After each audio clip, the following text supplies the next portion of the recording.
The Union's branch here is communist dominated. So is the executive of the Scottish NUM, and has been for years. Its present General Secretary is communist Bill McLean. I asked him what the communists in the Union used their power for.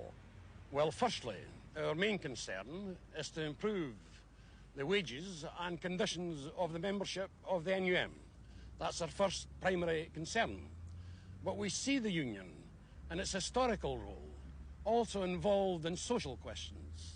And therefore the communist leadership of the NUM in Scotland don't only deal with wages and conditions, but becomes involved and involves the membership and local labour parties, the trades councils, and deal with questions housing, health, education, and issues of this kind.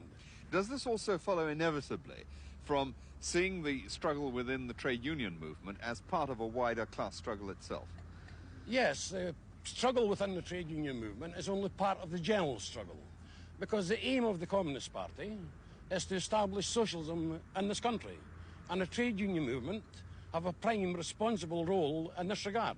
Were the communist members on the national executive clearer about the political significance of the national coal strike last year than the other members were? I would say yes, that the communists and the lefts on the national executive were much more clearer about the significance of the struggle, because each day it went on, the working miner recognised that it wasn't a struggle against the coal board, but indeed was a strike and a struggle against government and to change government policy.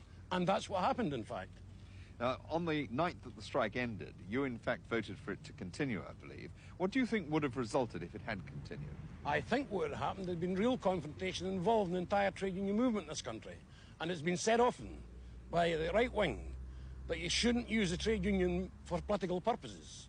But it's the Communist Party view that you can't separate industrial and political questions.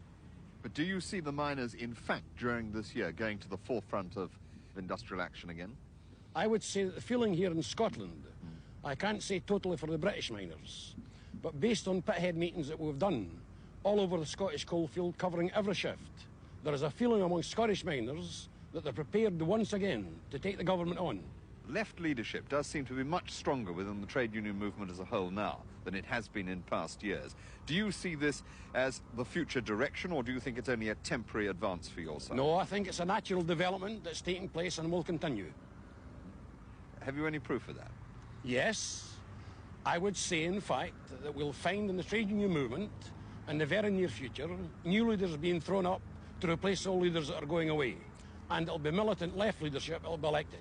That meets aspirations and desires of the membership of the trade union movement.